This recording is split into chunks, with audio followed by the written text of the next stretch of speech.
Greetings, fellow action figure connoisseurs, and welcome to another episode of Digital Caveman Presents Star Wars Wednesday. I, as always, am your host, the Digital Caveman, and today I will be presenting you with Star Wars The Black Series Pre-Vizsla. Let's get into it!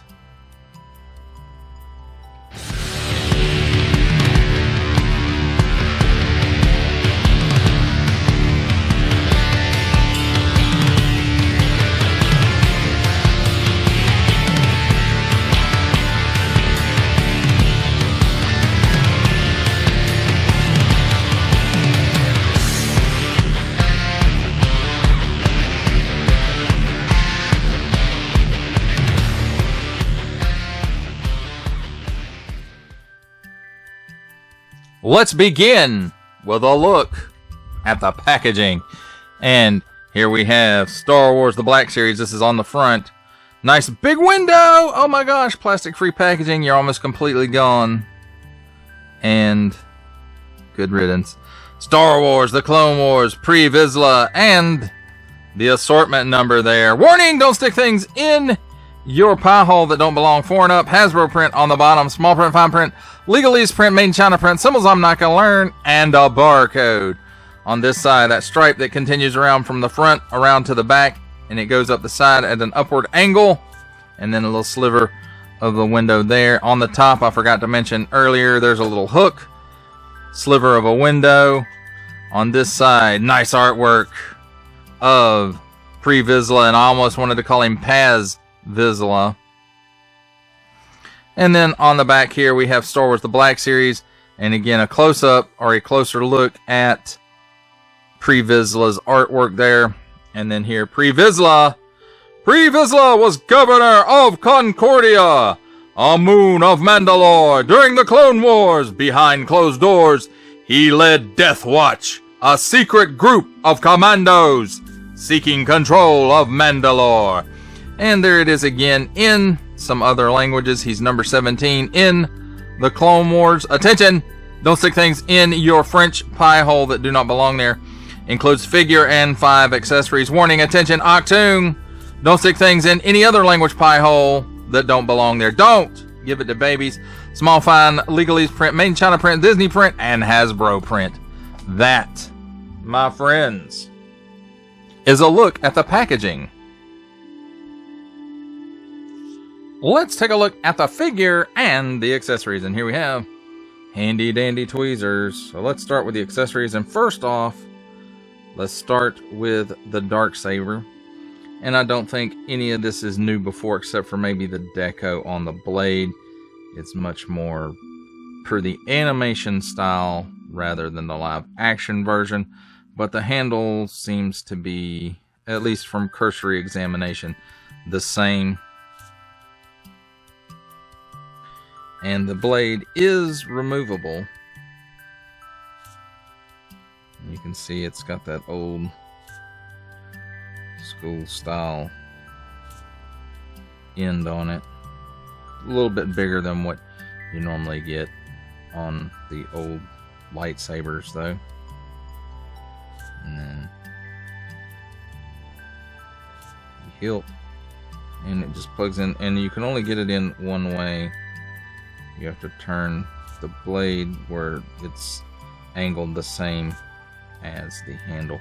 But once you get it in there, it looks kind of funky, like it's not quite right. At least to me. But it will not go in the other way, so. Funky and off it is, I suppose. And next up, let's take a look at his blasters. There's 2 of them. They are exactly alike, I believe. Nice molded detail in there. Definitely Mandalorian blasters.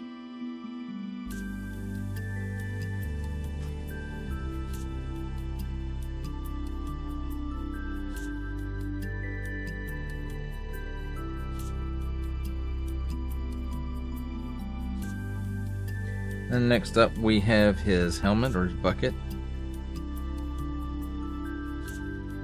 And I have to say, it looks pretty cool, and it does really look like the animated version of it, I guess. With, you know how Black Series likes to do it. They take the animated and use elements of it, but put it in the more realistic style, and that's what they've done here. Nice tampo there on the helmet, nice antennas there, and even though you can rotate these, it's not easy, and they're not meant to, because there are tabs, a channel that runs along the helmet on the outer portion where this covers up, and then this has a long tab that locks into it. But you can see on the inside here, right here, where it is plugged in. So they will rotate, but it's not really meant to. Next up, we have his jetpack, and the exhaust is articulated on each side. It's got a nice silver paint app on it and some nice molded details. And then it's got a clip right here for the Darksaber to go, at least the hilt of it.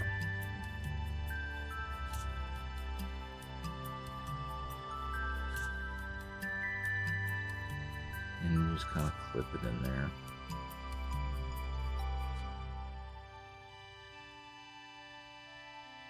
And then he also has the rocket that goes in it. It's got a post on it. And there's a port right here in the center line of the jetpack, and it just pushes right in there, and so it's removable, so he can fire it. It's not spring loaded or anything like that. Now let's take a look at the figure itself, and I have to say that's a pretty good look for pre-Vizsla there. And nice deco in there for the scar, and then, you know, the beard and the hair, and the eyes look pretty good there too, and just the sculpt overall. And even though without the armor I couldn't look at this head and say that's pre-Vizsla, but if he were a real person, I suppose that's what he would look like. Then we've got this nice tampo here on his armor, and it looks like there's a couple of paint apps, like these silver pieces on the armor, and this for the holster, it looks like, and maybe the gauntlets, and then the knee pads and the shins, the belt, the crotch piece, and then on the belt on the back side, and then where you can see the knee pads,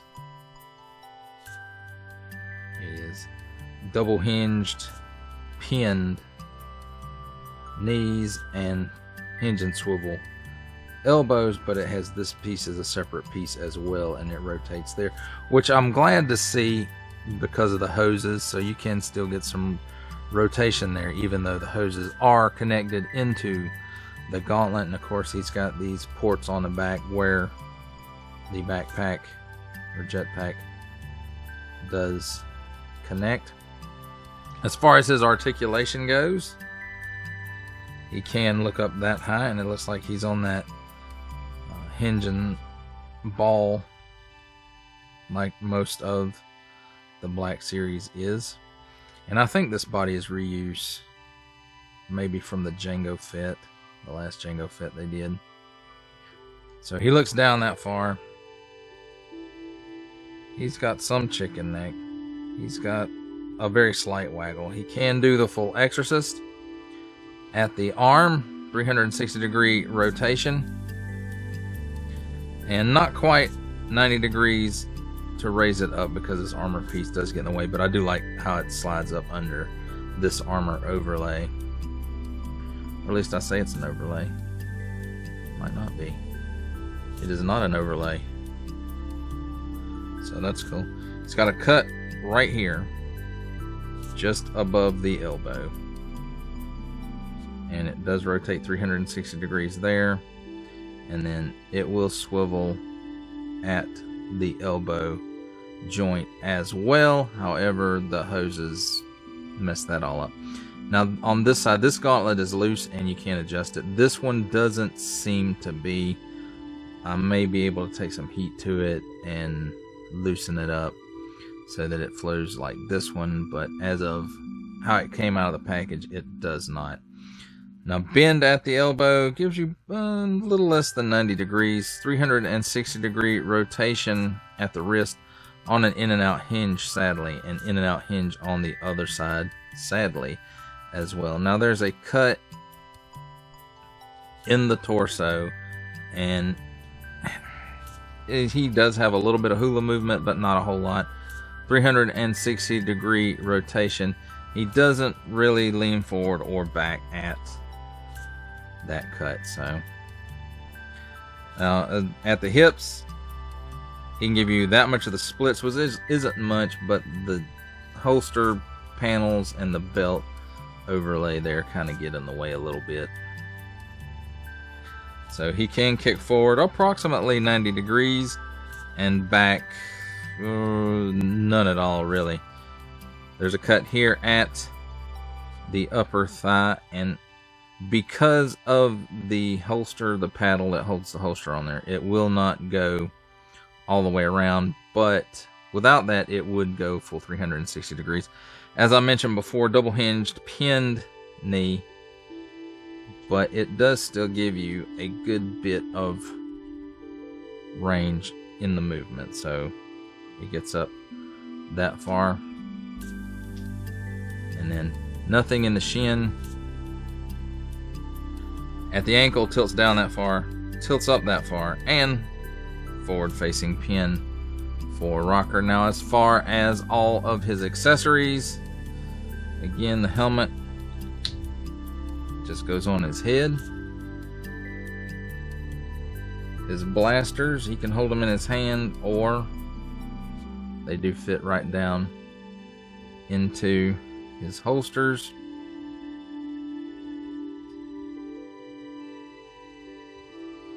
And the backpack, of course, the rocket is in place.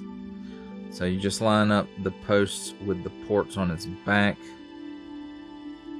and just give that a good push to make sure it's all the way in place. And then the Darksaber, again, just kind of clicks in that place right there. So that's everything except for the blade of the Darksaber.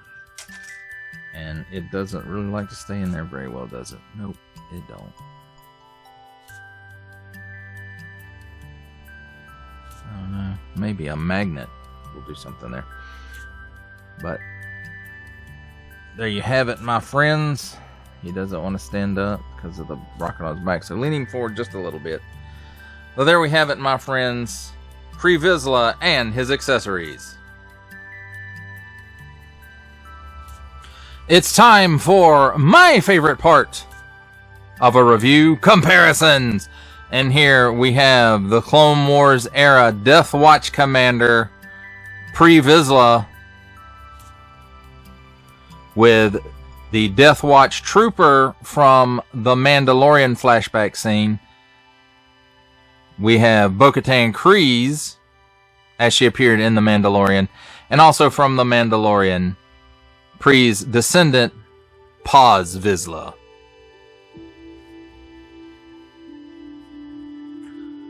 For our final set of comparisons, here we have Star Wars The Black Series Vizsla, with from the Marvel Legends series making his cameo appearance, Stan the Man Lee. From G.I. Joe Classified series, the Hasbro Pulse exclusive Regal variant Cobra Commander. From Star Wars The Black Series, the Archive Edition 501st Legion Clone Trooper. And for a 7-inch scale comparison, from the Masters of the Universe Masterverse line, the 40th Anniversary He-Man.